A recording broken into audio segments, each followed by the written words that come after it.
Lord ദൈവത്തിൻ്റെ അതിപരിശുദ്ധമായ നാമം വാഴ്ത്തപ്പെടുമാറാകട്ടെ. 1 കൊരിന്ത്യർ ലേഖനം 15-18 ആകയാൽ എൻ്റെ പ്രിയ സഹോദരന്മാരെ, നിങ്ങൾ ഉറപ്പുള്ളവരും കുലുങ്ങാത്തവരും നിങ്ങളുടെ പ്രയത്നം കർത്താവിൽ വ്യർത്ഥമല്ല എന്നറിഞ്ഞിരിക്കാൽ കർത്താവിൻ്റെ വേലയിൽ എപ്പോഴും വർദ്ധിച്ചു വരുന്നവരും ആകുവിൻ. സുവിശേഷ വേലയും വേലക്കാരും ഇന്ന് ഇക്കാലത്ത് വർദ്ധിച്ചു കൊണ്ടിരിക്കുകയാണ്. അത് പ്രശംസനീയമായി നമുക്ക് പറയാം. ഉയർത്തെഴുന്നേറ്റ കർത്താവ് തൻ്റെ ശിഷ്യന്മാരെ ഏൽപ്പിച്ച ഏറ്റവും വലിയ ദൗത്യമാണ് യെരുശലേം മുതൽ ഭൂമിയുടെ അറ്റത്തോളം സുവിശേഷം പ്രസംഗിക്കുക എന്നുള്ളത്. മത്തായി 28:19-20.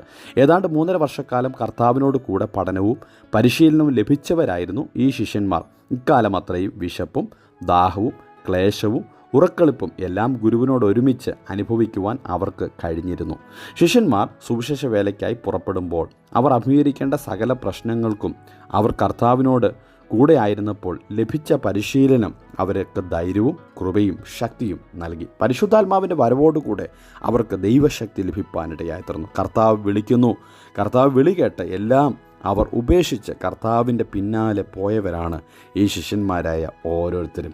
വേലയ്ക്ക് കർത്താവ് വിളിക്കുമ്പോൾ അവർ കർമ്മനിരതരായി അവരുടെ കാര്യങ്ങൾ ചെയ്തുകൊണ്ടിരുന്നവരായിരുന്നു എന്നും നമുക്ക് തിരുവചനത്തിലൂടെ മനസ്സിലാക്കാം. അനേകരും ഇന്ന് നേടേണ്ടതെല്ലാം നേടി അവർ സുരക്ഷിതരായി എത്തുമ്പോൾ വേലയ്ക്ക് വേണ്ടി ഇറങ്ങുന്നവരായി ചിലരൊക്കെ മാറാറുണ്ട്. ഇന്നത്തെ പൂർണ്ണസമയ സുവിശേഷ വേലക്കാർ 2 തരത്തിലുണ്ടെന്നാണ് ഒരു കൂട്ടർ പറയുന്നത്. ഒരു കൂട്ടർ കർത്താവിൻ്റെ വിളി കേട്ട് എല്ലാം വിട്ട് കർത്താവിൻ്റെ വയലിലേക്ക് ഇറങ്ങുന്നവരാണ്. എല്ലാ പ്രതിസന്ധികളിലും അവർ തളരാതെ നിൽക്കും. മറ്റൊരു കൂട്ടർ കർത്താവിൻ്റെ വിളി കേട്ട് ഇറങ്ങിയവരും. ചില പ്രതിസന്ധികൾ ഉണ്ടാകുമ്പോൾ ചിലർക്ക് വേലയ്ക്കുള്ള വിളി ഉണ്ടാകും. മറ്റൊരു കൂട്ടരെ സാഹചര്യങ്ങളുടെ സമ്മർദ്ദത്തിൽ വേലയ്ക്കിറങ്ങുന്നതും നമുക്ക് കാണാം. അനേകർ നഷ്ടപ്പെടാനൊന്നുമില്ല, ലാഭമേ ഉള്ളൂ എന്നുള്ള ചിന്തയോടുകൂടെ വേലയ്ക്കിറങ്ങാൻ അവർ പ്രേരിതരായി മുൻപോട്ട് പോകുന്നതായി നമുക്ക് കാണാം.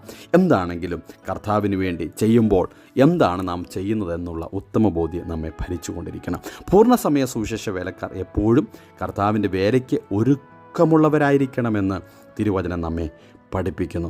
അവർ മറ്റു കാര്യങ്ങളിൽ താല്പര്യം കൂടുതൽ കാണിച്ച് മുൻപോട്ട് പോകുന്നവരാകരുത് എന്നും തിരുവചനം നമ്മെ പഠിപ്പിക്കുകയാണ്. പ്രിയരെ, നാം ചെയ്ത വേലയ്ക്ക് കണക്ക് നമ്മോട് കർത്താവ് ചോദിക്കുന്ന ഒരു ദിവസമുണ്ട്. അന്ന് ധൈര്യത്തോടെ നിൽക്കുവാൻ കർത്താവ് നമ്മെ സഹായിക്കേണ്ടതിന് കർത്താവിൻ വചനത്തിൽ പറയുന്നത് പോലെ, ആകയാൽ എൻ്റെ പ്രിയ സഹോദരന്മാരെ, നിങ്ങൾ ഉറപ്പുള്ളവരും കുലുങ്ങാത്തവരും നിങ്ങളുടെ പ്രയത്നം കർത്താവിൽ വ്യർത്ഥമല്ല എന്നറിഞ്ഞിരിക്കാൻ കർത്താവിൻ്റെ വേലയിൽ എപ്പോഴും വർദ്ധിച്ചു വരുന്നു. കർത്താവിൻ്റെ വേലയിൽ വർദ്ധിച്ചു വരാം. അതിനായി കർത്താവ് നമ്മെ സഹായിക്കട്ടെ. Have A blessed day.